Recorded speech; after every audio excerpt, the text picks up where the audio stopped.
Pressure over time narrows people's character. As pressure rises, people don't suddenly become worse versions of themselves. They become tighter versions, less patient, less generous, less flexible. The margin of error shrinks, tone sharpens, humor disappears, and curiosity gives way to certainty. But you rarely notice this shift when it's happening. That person just feels more serious, more focused, more professional. And they usually tell themselves a comforting story. This matters. We don't have time for fluff or laughing or joking around. The story is understandable and dangerous because what most teams lose under pressure is not competence. It's humanity. And once a team loses its humanity, decision quality, learning, and trust quietly erode. We've talked before about the erosion of standards over time if you don't hold them. Same thing's happening here. Pressure does something very specific to the nervous system. It narrows attention, prioritizing speed over reflection, certainty over curiosity, control over connection. This narrowing can be useful in true emergencies. If a building is on fire, you need to act. You don't need nuance. But most professional pressure is not an emergency. It's sustained micro stresses over time. It's deadlines and expectations and ambiguity, stakes that feel high but are not immediately life-threatening. When teams treat sustained pressure like an emergency, they slowly harden. Hardening becomes more brittle. Brittle teams don't adapt well. They snap, fracture, quietly corrode from the inside. This is where humor and humility matter, not as nice to haves, not as cultural accessories, but as load-bearing behaviors. Let's start with humor, because it's the one that is most misunderstood. Humor is often dismissed as a distraction, as a lack of seriousness, as something that you do when things are easy, but not when they matter. Many teams implicitly believe that humor signals a lack of commitment, but that belief confuses levity with irresponsibility. Good humor does not deny reality. It regulates how people feel it and relate to it. When used well, humor lowers physiological tension. It widens perspective. It reminds people that being human means trying to solve problems together, and we're not opponents in a zero-sum contest. A moment of well-placed humor says something subtle but powerful. This matters, and we can handle it without turning on each other. That kind of messaging changes how people think. It reduces defensiveness, and it makes feedback easier to hear, creating just enough psychological space for learning to occur. Now, this doesn't mean that we're telling jokes all the time. It does mean that we try to reduce pressure before pressure turns into rigidity. There's also a dark side to humor. Things like sarcasm and deflection and minimization can masquerade as humor. That kind of humor avoids responsibility. It punches down, it disguises resentment, it erodes trust faster than building it. That's not humor. That's avoidance. We don't want to use humor to escape reality.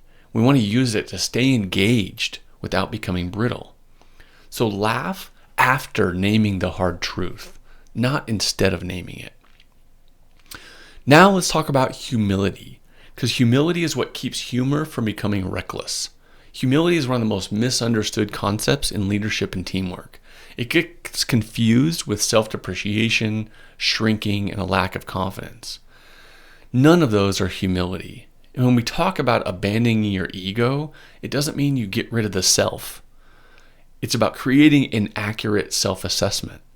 It's the ability to see yourself clearly enough that you don't need to protect a false image. Humility sounds like admitting uncertainty. It sounds like being willing to revise a position. It sounds like saying, I don't know yet, without collapsing into insecurity. Under pressure, humility becomes rare because ego gets louder and louder.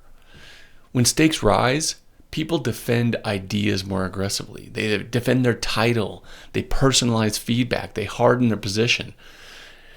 It's not always because they're arrogant, but oftentimes because their identity starts to feel threatened.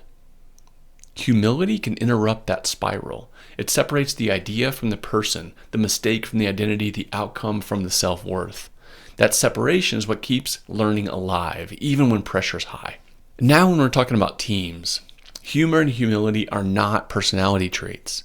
They are behaviors that a team can learn, can normalize. Teams that stay human under pressure do not rely on naturally funny or naturally humble people. While they can be fun to have around, they build environments where admitting uncertainty is safe, where laughing at complexity is allowed, and where being wrong is not a moral failure. Those environments don't happen by accident. It's core values in action that help to shape these environments. They're created and protected by the people who understand that emotional regulation is part of execution, not a distraction. When teams lose humor and humility, the consequences are also predictable. People stop speaking freely, mistakes are hidden, feedback becomes indirect or it disappears. Learning slows. It's because caring starts to feel dangerous. People protect themselves by becoming careful and formal and guarded. On the surface, things may still look professional, but underneath, trust is gone. What about when teams get this right?